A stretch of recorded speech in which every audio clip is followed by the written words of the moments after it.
awesome to be here. Thank you for coming out. I know what you're thinking.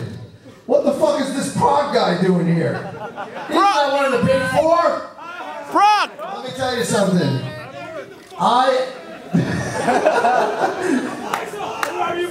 Just know one thing. I'm fucking metal through and through, just like all you fuckers, alright? I grew up listening to all this shit just like you guys. Let me tell you a little story. I grew up in Long Beach, Long Island. And around 1984, 1985, me and all my buddies would go to Sundance or Lemoore in Brooklyn every weekend.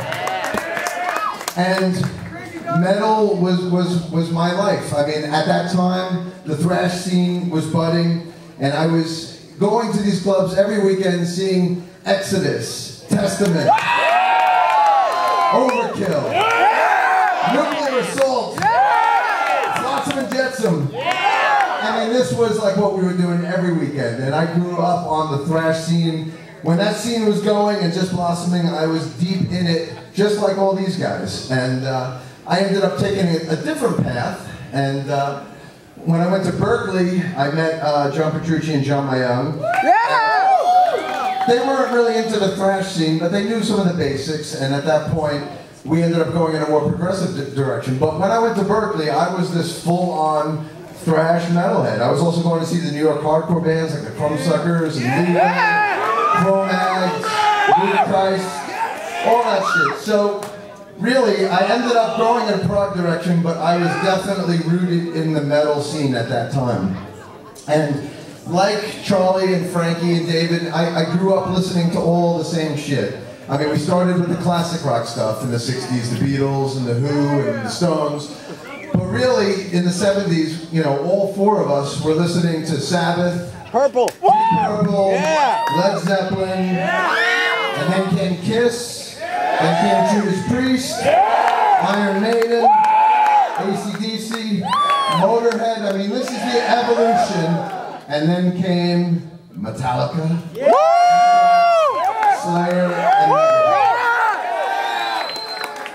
and that was it. I remember the scene vividly. I remember the first time I saw Anthrax was at Lemoore in '84. It was right after Joey joined the band, and they had Fates Warning opening on the Spectre Within tour. Frankie's here, it's his birthday. Frank Aresti. Yeah, I saw Frankie earlier. Frank, that's the first time I saw you was opening for Anthrax at Lemoore. I remember seeing Megadeth at Lemoore the night that they shot the Peace Sells video.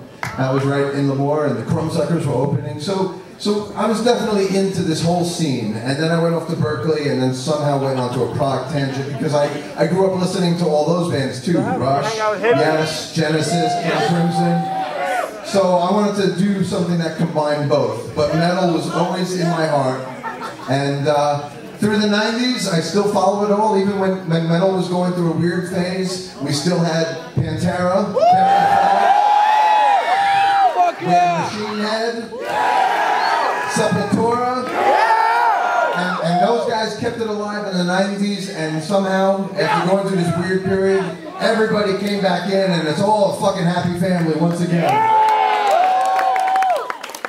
We got the whole fucking new wave. We got like Mastodon, fucking Lamb of God, Slipknot. I mean, metal will not fucking die. It just keeps getting bigger and fucking stronger. And you guys are the people that are doing that. So thank you for sticking with it all these years.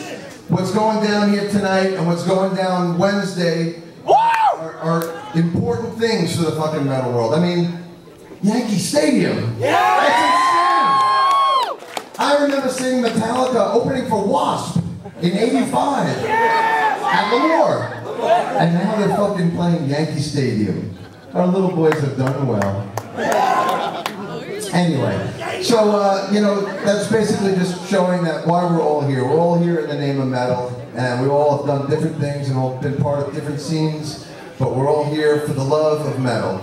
And one thing I want to point out before we continue with the playing, obviously yesterday was a big anniversary. It's kind of strange being here in New York City the day after 9/11, 10-year anniversary.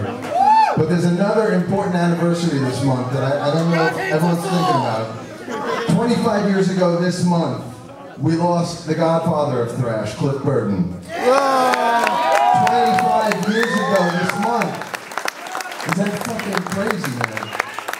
And I know Wednesday, I'm sure all you guys are going Wednesday, right? No!